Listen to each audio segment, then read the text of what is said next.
আচ্ছা, কাজের ক্ষেত্রে তো এখন ভিউটা অনেক ইম্পর্টেন্ট হয়ে গেছে। আমরা দেখছি যে আমাদের প্রোডিউসার, ডিরেক্টররাও ভিউর জন্য আসলে ওই আঙ্গিকেই গল্প নিয়ে আসছে বারবার। আমি যদি এতদিন তো লেখাপড়া নিয়ে ব্যস্ত ছিলাম, পড়ার পাশাপাশি আসলে নাটকে কাজ করতাম। এখন সম্পূর্ণ টাইমটাই আমি নাটকে দিচ্ছি। তবে খুব বেশি তাড়াহুড়া করে আমি কখনোই কাজ করি না। আমি অ্যাজ এ সম্পূর্ণার যেহেতু প্রেসিডেন্ট হিসেবে আছি, সো ওই জায়গা থেকে তো এন্টারপ্রেনার হিসেবে পাচ্ছি, আর তাছাড়া আমি হচ্ছে অভিনেত্রী হিসেবে পাচ্ছি।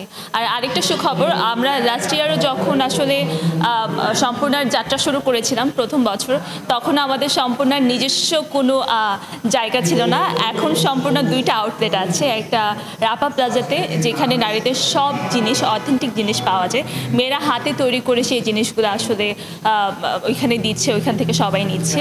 আর আরেকটা আমাদের হচ্ছে ফুড জোন আছে, সম্পূর্ণ ফুড, সেটাও মোহাম্মদপুর তাজমহল রোডে প্রতিষ্ঠিত। সো আপনারা সবাই অবশ্যই সেই জায়গাগুলো আসবেন।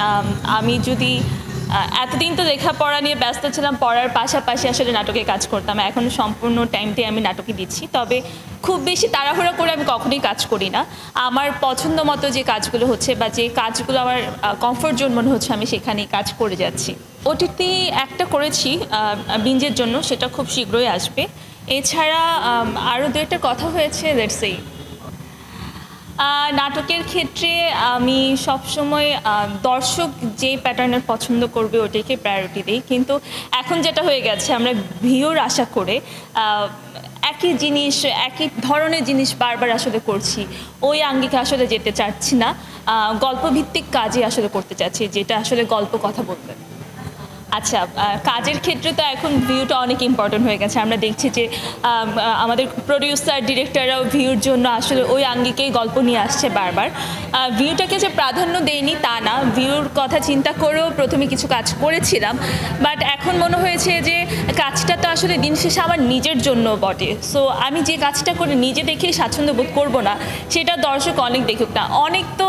অনেক ক্লিপ আমরা দেখে ফেলি, চোখে আসতে আসলে আমরা দেখি, কিন্তু সেই ক্লিপটা কিভাবে দেখছি, ভালো দৃষ্টিতে দেখছি না খারাপ দৃষ্টিতে দেখছি, সেটাও কিন্তু ইম্পর্টেন্ট। ভালোভাবে ভিউটা হওয়া দরকার। সেই ভালোভাবে ভিউ যদি আমার 20,000 হয়, 1 লাখ হয়, দ্যাটস ফাইন। এখন আমার অনেক ভিউর পিছনে দৌড়ানোর আমার মনে হয় না প্রয়োজন আছে। এই জিনিসটা অনেক হয়েছিল, বাবা মা ছাড়া 2টা চরিত্র, 4টা চরিত্রের মধ্যে আসলে নাটকটা শেষ করে দিত, নায়ক নায়িকা ভিত্তিক। বাট এখন একটু চেঞ্জ হচ্ছে। এখন দেখছি আমরা যে একটা কাজ করতে গেলে আসলে অনেক ধরনের ক্যারেক্টার রাখছে, আর যত ক্যারেক্টার থাকে বা ফ্রেমটা যত ফিল আপ থাকে, নাটকটা আসলে দেখতে ততটা ভালো লাগে, গল্পটা পরিপূর্ণ হয়। সো এখন মনে হয় একটু চেঞ্জ হচ্ছে।